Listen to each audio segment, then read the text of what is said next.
우리 하나님 말씀 함께 보도록 하겠습니다. 오늘 우리에게 주신 하나님 말씀은 로마서 4장 1절에서 12절까지의 말씀입니다. 로마서 4장 1절에서 12절까지 말씀 우리 함께 봉독하도록 하겠습니다. 그런즉 육신으로 우리 조상인 아브라함이 무엇을 얻었다 하리요? 만일 아브라함이 행위로서 의롭다 하심을 받았으면 자랑할 것이 있으려니와 하나님 앞에서는 없느니라. 성경이 무엇을 말하느냐? 아브라함이 하나님을 믿음에 그것이 그에게 의로 여겨진 바 되었느니라. 일하는 자에게는 그 삭시 은혜로 여겨지지 아니하고 보수로 여겨지거니와 이를 아니할지라도 경건하지 아니한 자를 의롭다 하시는 이를 믿는 자에게는 그의 믿음을 의로 여기시나니, 이런 것이 없이 하나님께 의로 여기심을 받는 사람의 복에 대하여 다윗이 말한 바, 불법이 사함을 받고 죄가 가리어 짐을 받는 사람들은 복이 있고 주께서 그 죄를 인정하지 아니하실 사람은 복이 있도다함과 같으니라. 그런즉 이 복이 할례자에게냐 혹은 무할례자에게도냐? 무릇 우리가 말하기를 아브라함에게는 그 믿음이 의로 여겨졌다 하노라. 그런즉 그것이 어떻게 여겨졌느냐? 할례시냐 무할례시냐? 할례시가 아니요 무할례시니라. 그가 할례의 표를 받은 것은 무할례시의 믿음으로 된 의를 인친 것이니, 이는 무할잘로서 믿는 모든 자의 조상이 되어 그들도 의로 여기심을 얻게 하려 하심이라. 또한 할례자의 조상이 되었나니 곧 할례 받을 자에게뿐 아니라 우리 조상 아브라함이 무할례시에 가졌던 믿음의 자취를 따르는 자들에게도 그러하니라. 아멘. 우리 함께 말씀을 나누도록 하겠습니다. 우리가 앞서 보았던 로마서 3장의 말씀을 통해서 바울은 그의 동족인 유대인들이 율법의 행위가 아니라 믿음의 법을 통해서 의로워지고 진정한 그리스도인이 되길 간절히 바라고 있음을 보게 되어집니다. 왜냐하면 율법의 행위가 아니라 유일한 구원자 되시는 예수 그리스도를 믿음으로 말미암아 의롭다함을 얻을 수 있고, 그런 사람만이 예수 그리스도의 놀라운 사랑과 은혜로 말미암아 구원의 선물을 받을 수 있기 때문입니다. 그런데 유대인들은 그렇지 않았다는 것 우리가 이미 앞선 말씀을 통해 보았는데, 그것이 바울에게 있어서는 너무나도 안타까운 상황이었다라는 것이죠. 근데 사실 여러분, 오늘날에도 교회를 다니고 우리가 성령님을 경험하고 예수 그리스도의 십자가의 사랑을 경험하지만, 그래서 신앙생활을 한다고 하지만 이렇게 잘못된 유대인과 같은 생각을 가지고 있는 경우를 종종 보게 되는 것을 봅니다.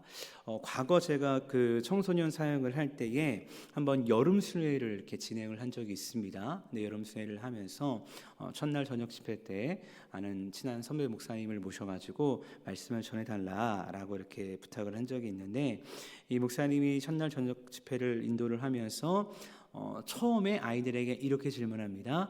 얘들아, 오늘 밤에 죽는다고 했을 때 당장 천국에 갈 수 있는 사람들 손 들어봐 라고 이렇게 질문을 한 것입니다. 한번 여러분도 스스로 한번 질문을 해봤으면 좋겠습니다. 당장 오늘 밤 내가 죽으면 천국에 갈 수 있는 확신이 있는가?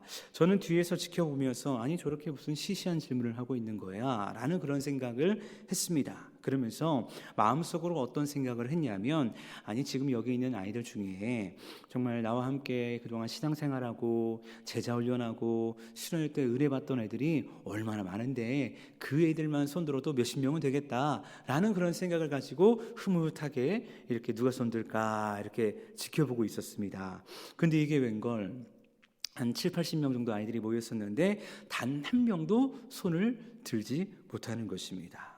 여러분, 이 아이들이 왜 손을 들지 못했을까? 그냥 단순히 손 드는 게 창피해서 누가 나를 쳐다볼까 봐 이런 것이 아니었다는 것입니다. 그 이유는 무엇이냐면 천국 가는 것, 구원받는 것을요 윤리 도덕적인 어떤 율법적인 그런 행위로만 생각을 하고 있는 아이들이 너무나 많이 있었다는 것을 나중에 제가 알게 된 것입니다. 그러니까 그 아이들이 어떤 생각을 하냐면 그 질문 속에서 내가 어제도 오늘도 심지어 수련을 하고 있는 과정 가운데서도 내가 이런 죄를 지었는데 그렇게 말씀대로 살지 못했는데 나 같은 사람이 천국 갈 수 있나? 라는 그런 생각 속에서 감히 손을 들지 못했다라고 몇몇 아이들이 이야기하는 것을 듣게 되었습니다. 사실 여러분, 이 아이들이 느꼈던 그 마음이 잘못된 것일까요? 완전히 잘못된 것은 아니라고 생각합니다. 그런데 문제는 뭐냐면 여기서 한 발짝 더 나아가야 하는 것이죠. 그러면 어디로 한 발짝 나아가야 될까요? 하나님, 그렇습니다. 저는 죄인입니다. 그래서 예수님께 나아갑니다 하면서 예수님께 한 발짝 나아가야 한다는 것입니다. 근데 혹시 우리 안에도 유대인과 같은, 제가 방금 말씀드렸던 이 아이들과 같은 마음은 있지 않은지 한번 생각을 하게 됩니다. 내가 무언가를 해내야 한다는 그런 부담감을 구원과 연결시키는 그런 생각들 말입니다. 여러분, 바울은요, 그의 동족인 유대인들이 율법의 행위가 아니라 믿음의 법을 통해 의로워지고 진정한 그리스도인이 되길 간절히 바라고 있었습니다. 근데 여기서 또 우리가 잘 이해되는 게 뭐냐면요, 이 말씀을 우리가 잘 이해해야 되는데 그 이유는 이 말씀을 또 너무 극단적으로 생각을 하면 구원받은 이후의 삶, 즉 그리스도인으로서 살아가야 될 삶의 열매를 별로 필요 없네, 없어도 되네 라고 치부하게 될 수 있다는 것입니다. 여러분, 바울이요, 로마서를 통해 특별히 유대인들에게 말하고자 하는 것은 율법이 필요 없어를 말하는 것이 아닙니다. 인간은 자신의 힘으로 율법을 지킬 수 있는 존재가 아니라는 것을 말하는 것이고요, 만약 율법이 구원의 조건이 된다면 이 세상 그 누구도 구원받을 수 없다라는 것을 말하는 것입니다. 왜냐하면 인간은 다 뭡니까? 우리가 로마 3장을 보았듯이 죄인입니다. 의인은 없나니 하나도 없는 것이 인간의 실제라는 것입니다. 그래서 인간은 모두 이것을 인정해야 됩니다. 나는 율법을 지킬 수 없는 죄인이구나. 그것이 내 안에 있는 죄성이구나. 그러할 때 누구를 바라보는 것일까요? 예수 그리스도를 바라보며 예수 그리스도께서 주시는 그 놀라운 십자가의 사랑과 은혜를, 그 속량을 바라보게 된다는 것입니다. 그리고 그 예수 그리스도의 놀라운 사랑과 은혜를 경험함으로 말미암아 율법의 행위를 지킬 수 있는 힘을 얻게 되는 것입니다. 예수님께서 산상수훈을 통해 말씀하셨던 것처럼 율법의 재해석을 통해 너희가 이런 삶을 살아라 라고 말씀하셨는데, 우리의 힘으로는 살아갈 수 없지만 내 안에 계신 성령의 은혜로 말미암아 내가 어떠한 사랑을 받았는지를 깨달을 때에 우리는 세상 가운데서 빛과 소금이 되는 그 놀라운 영광의 삶을 살아갈 수 있다는 것, 바울은 여기까지 생각을 하며 이 말씀을 전하는 것입니다. 그렇게 지금 바울이 유대인 그리스도인들에게 말하는 것이 결론적으로 무엇이냐면 이것을 말하는 겁니다. 유대인 그리스도인들, 너희들 지금 순서가 바뀌었다. 순서가 지금 뒤죽박죽이 되었다라는 것을 이야기하는 것이죠. 예수님을 믿는 믿음이 먼저지 율법과 할례가 절대로 먼저 되어서는 안 된다, 필요 없다가 아니라 순서가 바뀌었다라는 것을 말하고 있는 것입니다. 그래서 오늘 본문 말씀인 4장에서 바울은 어떻게든 이 진리를 설득하기 위해서 율법의 행위가 아니라 믿음으로 의롭게 된 이 진리를 구약의 한 사람을 끌어와서 설명을 하는데, 그 사람은 우리가 너무나 잘 아는 아브라함입니다. 아브라함이 누굽니까? 유대인들에게 있어서 절대로 빼놓을 수 없는 믿음의 조상입니다. 근데 바울이 말하는 겁니다. 아브라함은 행위의 법이 아니라 하나님의 약속을 믿음으로 말미암아 의롭게 여김을 받았는데, 이 의로움을 받았던 때가 언제냐? 아직 할례와 율법을 받기 전의 일이었다 라는 것을 설명하고 있는 것이죠. 오늘 1절과 2절 말씀에서 이렇게 말씀합니다. 그런즉 육신으로 우리 조상인 아브라함이 무엇을 얻었다 하리요? 만일 아브라함이 행위로서 의롭다 하심을 받았으면 자랑할 것이 있으려니와 하나님 앞에서는 없느니라 라고 말씀하고 있습니다. 여러분, 아브라함의 행위가 무엇입니까? 이것입니다. 약속의 아들 이삭을 하나님의 명령대로 모리아 산에 가서 제물로 바치려고 했다는 것입니다. 그리고 이것이 아브라함에게 있어서 의롭다함을 받을 만한 대단한 행위이자 자랑이다라는 것을 말하는 것입니다. 사실 유대인들은요, 이 행위를 근거로 아브라함이 하나님 앞에 의롭다 여김을 받았고 이 행위를 통하여서 하나님과 언약 관계를 맺을 수 있었다라고 생각을 했습니다. 근데 바울의 이야기는 틀립니다. 바울의 관점은 다릅니다. 왜 그러냐면은 바울은 창세기 22장에 등장하는 이삭을 제물로 바친 사건이 아니라 창세기 15장 6절에 나오는 아브라함을 의로 여기신 하나님의 은혜의 사건을 먼저 바라보고 있는 것이거든요. 창세기 15장 6절에 하나님께서 아브라함에게 나타나서 이렇게 말씀하십니다. 아브라함이 여호와를 믿으니 여호와께서 이를 그의 의로 여기시고 라고 말씀하고 있다는 것입니다. 여러분, 성경은 말씀합니다. 여호와께서 이를 그의 의로 여기셨는데 여기서 말하는 그 이유 무엇입니까? 행위일까요? 아닙니다. 행위가 아닙니다. 분명히 말씀합니다. 여호와를 믿으니 여호와께서 이를 그의 의로 여기시고 라고 말씀하고 있다는 것입니다. 믿음이었습니다. 여호와를 믿었던 그 믿음의 상황이었다는 것입니다. 그래서 이 말씀을 근거로 바울은 오늘 말씀 3절에서 이렇게 말씀합니다. 유대인들에게 말하는 거죠. 성경이 무엇을 말하느냐? 아브라함이 하나님을 믿음에 그것이 그에게 의로 여겨진 바 되었느니라 라고 바울이 유대인들을 향해 말하는 것입니다. 여러분, 유대인들이 그토록 집착했던 앞선 말씀을 통해 우리가 설명했던 율법과 할례가 언제 주어졌습니까? 율법은 우리가 알다시피 출애굽기 20장에서 모세를 통해 주어집니다. 그리고 할례는요, 창세기 17장에서 하나님의 명령에 의해 아브라함이 실행하게 되어집니다. 그렇다고 한다면 이런 사건의 배열을 한번 해보십시오. 여러분, 사건의 배열을 통해 우리가 알 수 있는 것이 무엇일까요? 아브라함이 하나님께 의로 여겨진 바 된 것은 할례를 행하고 율법을 받기 전 사건이라는 것입니다. 그러면 여러분, 만약 유대인들이 말하는 것처럼 율법이 더 중요하고 할례가 더 중요하다면 오직 이것만이 하나님께서 원하시는 의인의 기준이 되는 것이라고 한다면 어떤 문제가 일어나는 겁니까? 그들의 조상이었던 아브라함이 의로 여겨진 사건이 부인되는 것입니다. 더 나아가서 이스라엘 민족이 그토록 집착했던 선민 사상 자체도 부인되어 버릴 수 있다는 것입니다. 그래서 바울은요, 그들의 조상이었던 아브라함을 의로 여기신 사건이 언제 어떻게 주어졌는가를 말하면서 유대인들이 가져야 할 우선순위를 재정렬해주고 있는 것입니다. 믿음의 법이 먼저인가, 행위의 법이 먼저인가, 이것을 말씀하고 있는 것이죠. 그리고 이러한 전제를 통해서 바울은 유대인 그리스도인들에게도 이런 메시지를 또 주고 있는 것인데 오늘 말씀 9절과 10절 말씀 보니까 이렇게 말씀하고 있습니다. 그런즉 이 복이 할례자에게냐 혹은 무할례자에게도냐 무릇 우리가 말하기를 아브라함에게는 그 믿음이 의로 여겨졌다 하노라. 그런즉 그것이 어떻게 여겨졌느냐? 할례시냐 무할례시냐? 할례시가 아니요 무할례시니라. 아멘. 여러분, 여기서 말하는 복이 무엇입니까? 여기서 말하는 복은요, 여호와를 믿는 믿음으로 의롭게 여겨지는 복입니다. 근데 바울은 말합니다. 그것이 어떻게 여겨졌느냐? 할례시에 여겨졌느냐? 무할례시에 여겨졌느냐? 정답은 무엇입니까? 당연히 무할례시에, 아브라함이 하나님을 믿음에 그것이 그에게 의로 여겨진 바 되었다라는 것입니다. 그래서 이 말씀을 근거로 바울은 더 자신 있게 유대인들이 그토록 무시했던 이방인들을 향한 하나님의 축복이 무엇이었는가, 그것을 덧붙여 설명하고 있는데 오늘 말씀 11절 12절 말씀에서 이렇게 말씀합니다. 이 말씀 우리 같이 한번 읽어보도록 하겠습니다. 11절 12절입니다. 시작. 그가 할례의 표를 받은 것은 무할례시에 믿음으로 된 의를 인친 것이니 이는 무할례자로서 믿는 모든 자의 조상이 되어 그들도 의로 여기심을 얻게 하려 하심이라.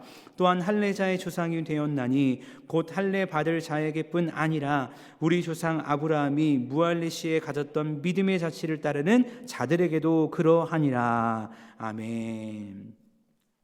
여러분, 바울의 이 말이 무엇입니까? 아브라함은 유대인들에게도 믿음의 조상이기도 하지만 이방인들에게도, 특별히 예수를 믿는 모든 이방인들에게도 믿음의 조상이 된다는 것입니다. 왜냐하면 아브라함을 통해 이스라엘 백성이 시작된 것도 맞지만 무엇을 말하는 겁니까? 사실 아브라함도 하나님을 알지 못했던 이방인이었다. 그랬던 아브라함이 무할례자일 때 하나님을 믿음으로 의롭다함을 받았다라는 것을 바울이 말씀하고 있는 것입니다.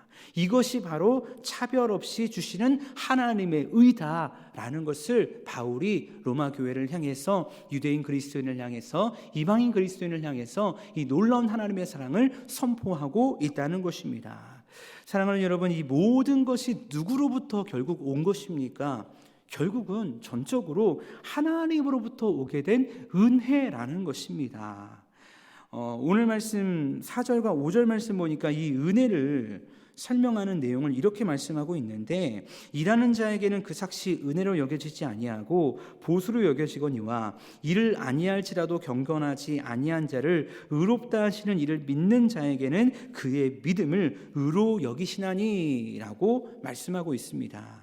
여러분, 이 말이 무슨 말이냐면 이런 말입니다. 일하는 자, 즉 행위를 통해서 구원받았다고 생각하는 사람들은 이 구원 당연히 내가 받아야 되는 거야 라고, 내 품삯이야, 내 보수야 라고 여긴다는 것입니다. 그런데 반대로 일을 안 하고 나에게 아무런 행위가 없는데 품삯을 받았다면 그것은 무엇이냐라는 것을 반문하는 것이죠. 그것은 경건하지 않은 사람을 의롭게 여기시는 하나님을 믿기에 오직 그 믿음으로 의롭다 여김을 받게 되었다는 것, 이것이 바로 하나님의 은혜다라는 것입니다. 근데 앞서 행위를 통해 내가 받아야 되는 거야, 당연한 내 보수야, 당연한 내 일당이야 라고 생각하는 사람은 은혜를 여길 수 없지만, 두 번째로 말했던 사람은 모든 것이 전적으로 하나님의 은혜다라는 것을 말하고 있는 것입니다.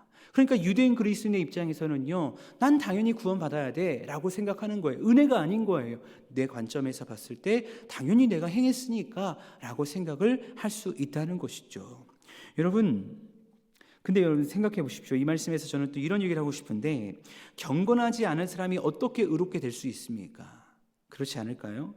경건하지 않은 자가 의롭게 된다는 것은 말이 안 되는 겁니다. 그런데 하나님께서는요, 예수 그리스도의 십자가의 죽음을 통해 너의 모습이 어떠하든지 상관없이 믿기만 하면 너도 의로워질 수 있어, 너도 구원받을 수 있어, 이것을 말씀하시는 것입니다. 이것을 예수 그리스도의 십자가의 죽음을 통해서 의인이 되었을 때, 선인이었을 때 죽은 것이 아니라 우리가 죄인 되었을 때 우리를 향한 아버지의 사랑을 확증하심으로 너도 의로워질 수 있어, 너도 하나님의 자녀가 될 수 있어, 너의 모습이 어떠하든 상관없어 라고 말씀하신다는 것입니다. 그리고 이것이 우리에게 주신 하나님의 놀라운 은혜라는 것입니다. 에베소서 2장 8절에서 또 이런 말씀을 바울은 했죠. 너희는 그 은혜에 의하여 믿음으로 말미암아 구원을 받았으니 이것은 너희에게서 난 것이 아니요 하나님의 선물이라 라고 말씀했다는 것입니다. 하나님의 선물이라. 여러분은 이 선물을 소유하고 계십니까? 한번 질문해 봤으면 좋겠습니다. 하나님께서 주신 이 놀라운 선물 우리가 소유하고 있는가? 그리고 이 선물 가운데서 자유하고 있는가? 이 선물을 통해서 이 선물을 주신 하나님의 마음을 가지고 세상 가운데서 정말 그리스도인으로서 살아가고 있는가? 사랑하는 여러분, 아브라함이 하나님을 믿음에 그것을 의로 여기신 하나님께서는요, 오늘을 살아가는 우리에게도 동일하게 이 잣대로 우리를 의롭게 하시는 좋으신 하나님인 줄로 믿습니다. 이것이 얼마나 감사합니까? 나로서는 절대 구원받을 수 없는 죄인인데 그런 나를 사랑하셔서 구원의 선물을 주신 하나님이 말입니다. 그럼 우리는 어떻게 살아가야 할까요? 그리스도인으로서 정말 예수님을 믿는 자로서 사랑하며 살아가는 것입니다. 이 말씀을 들으면서 율법이 없어도 구원받을 수 있네 라고 생각하면서 내 마음대로 살아가는 것이 아니라 주신 은혜가 얼마나 놀라운가를 묵상하고 생각하며 감격할 때에 사랑하는 삶을 살아가는 것입니다. 바울이 이것을 말하고 있는 것입니다. 유대인 그리스도인들과 이방인 그리스도인들 사이에 더 이상 서로 잘났다고 싸우지 않고 자신의 의를 내세우지 않고 그들에게 주신 이 놀라운 선물, 이 은혜에 감사하면서 사랑하고 축복하는 복음의 통로로 너희들이 살아가야 된다. 이 복음을 경험할 때, 이 복음의 은혜로 살아갈 때에 로마 교회가 온전하게 회복될 수 있다라는 것을 바울이 말하고 있는 것입니다. 그렇다면 언제 이런 은혜가, 이런 역사가 일어나게 되어집니까? 내게 주신 은혜가 진짜 은혜라고 여겨질 때에 이런 삶을 살아갈 수 있는 것입니다. 소원하기는 오늘 하루를 살아가는 우리의 삶이 이 은혜를 날마다 누리며 이 은혜 안에서 감격하는 삶이 될 수 있기를 주님의 이름으로 축복합니다. 그래서 이 은혜를 세상 가운데서 정말 나타낼 수 있는 빛과 소금의 역할을 감당할 수 있는 예수님이 말씀하신 율법의 제해석 산상수훈의 삶을 정말 지키며 그 말씀 가운데 하나님의 영광에 쓰임받는 저와 여러분 될 수 있기를 간절히 주님의 이름으로 축복합니다. 내 힘이 아닙니다. 내 어떠함이 아닙니다. 바로 그 예수 그리스도의 놀라운 사랑과 은혜를 경험할 때에 그 사랑을 온전히 나타낼 수 있는 통로가 되는 것입니다. 오늘도 우리를 그렇게 통로로 사용하고자 하는 그 주님의 마음, 그 주님의 은혜 마음껏 누리며 그 은혜로 승리하는 저와 여러분 될 수 있기를 다시 한번 주님의 이름으로 축복합니다.